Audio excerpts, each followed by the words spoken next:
Hola, mi nombre es Griselda White y les presento el trabajo práctico número 3 de semiología de pelvis y cadera. El examen físico comienza en el mismo momento en que recibimos al paciente, a través de la observación de su marcha, la presencia de actitudes antálgicas y la alineación general del cuerpo. Es fundamental analizar la actitud y la posición articular de la pelvis, la cadera y el muslo, en relación con la postura global. La evaluación se debe realizar con la menor cantidad de ropa posible, cuidando siempre el pudor y la comodidad del paciente. En una vista anterior, posterior y de ambos perfiles, buscando alteraciones de la columna o asimetrías. Para iniciar la palpación de la pelvis, ubicamos al paciente sentado, explorando los relieves óseos desde las espinas ilíacas posterior-superiores y las crestas ilíacas hasta las vértebras lumbares L4 y L5, continuando en búsqueda de dolor o asimetría.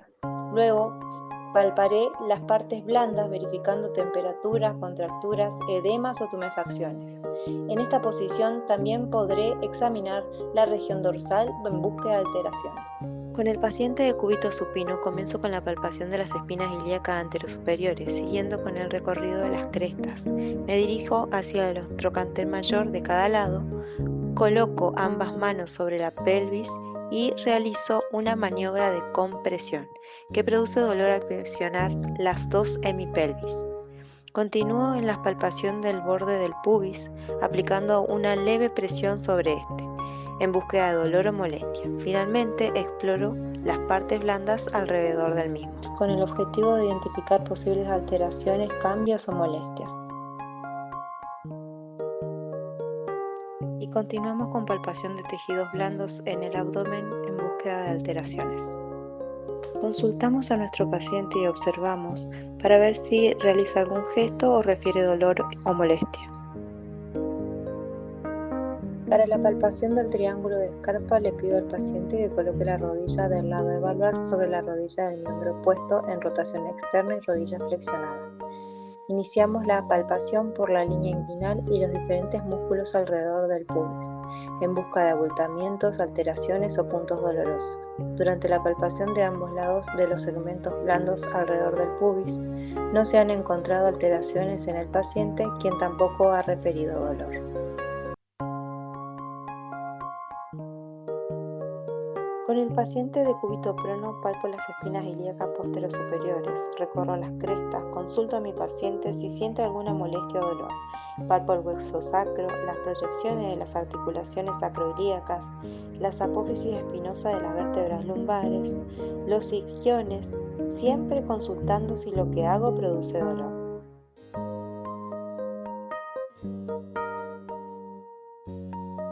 Para palpar la tuberosidad isquiática, ubicamos al paciente en decúbito lateral con cadera y rodillas flexionadas. Usamos el trocánter mayor como referencia y palpamos la tuberosidad, percibiendo un borde duro debajo de las masas musculares del glúteo, mientras evaluamos posibles alteraciones o sensibilidad. Para evaluar la movilidad de flexión de cadera, ubicamos al paciente en decúbito supino. Primero le pedimos que realice una movilización activa y luego realizamos una movilización pasiva para identificar posibles dolores, alteraciones o limitaciones en el rango de movimiento. Con el paciente de cúbito prono realizamos el examen de movilización de extensión de cadera y evaluamos las rotaciones internas y externas, buscando detectar dolores, restricciones o limitaciones en la amplitud articular.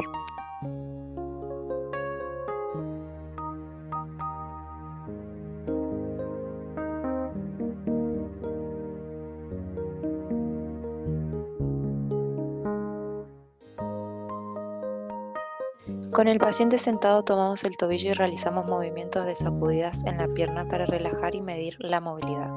Durante la maniobra informamos al paciente sobre el procedimiento y le pedimos que indique si percibe dolor o molestia, siempre evaluando ambos miembros en busca de alteraciones o asimetrías. En el caso de nuestro paciente, la movilidad se encuentra conservada. Con el paciente de cúbito supino realizamos la maniobra de palo de amasar, que ayuda a definir el origen anatómico del dolor. Durante esta maniobra provocamos rotaciones en el muslo mientras se encuentra apoyado en extensión. Además, realizamos rotaciones con la cadera y la rodilla flexionada a 90 grados para evaluar posibles retracciones o molestias. Repetimos la maniobra en el otro miembro y registramos los hallazgos. Con el paciente de cúbito supino realizamos primero la medición aparente de la longitud del miembro inferior, midiendo desde el ombligo hasta el pico del malleolo interno. Luego procedemos con la medición real, que se realiza desde la espina ilíaca anterosuperior hasta el pico del malleolo interno. También podemos realizar mediciones segmentarias, por ejemplo, desde la espina ilíaca anterosuperior al borde superior de la rótula, y desde el borde superior de la rótula hasta el pico del malleolo interno.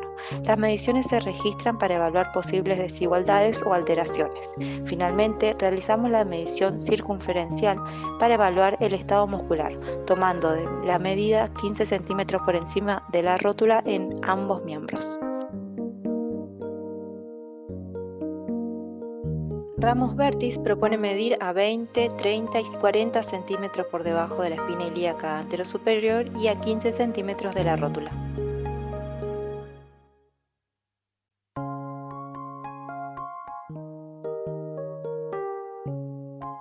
Con el paciente de cúbito supino le pido que flexione la cadera y la rodilla, asegurándome de que los pies estén alineados y apoyados sobre la camilla.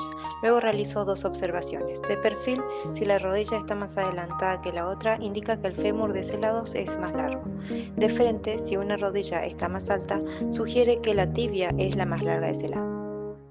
También observamos la marcha del paciente en busca de alteraciones como las marchas antálgicas o marcha de Trendelenburg.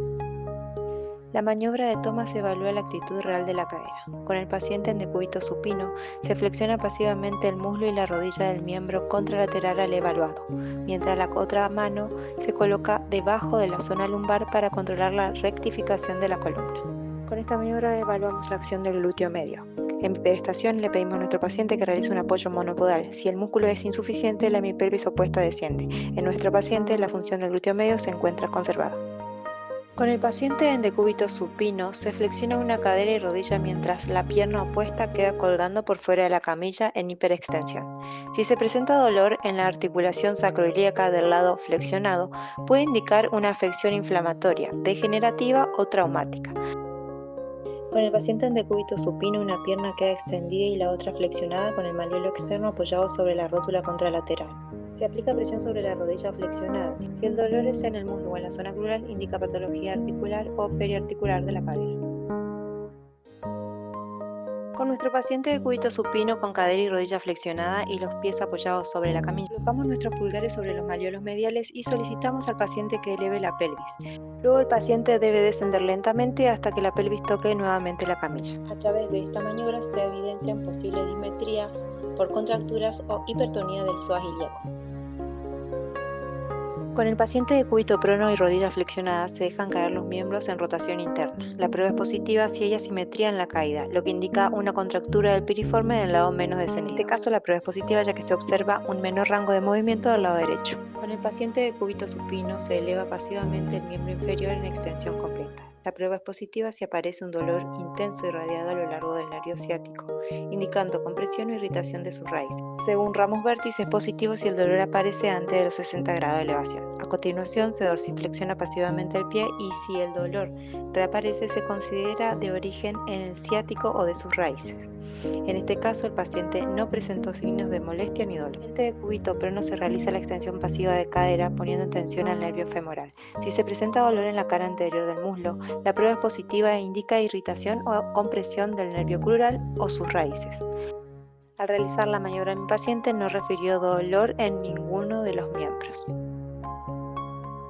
3 test para evaluar patología interarticular de cadera.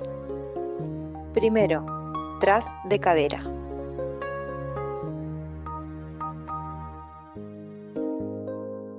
Segundo, Skurt test.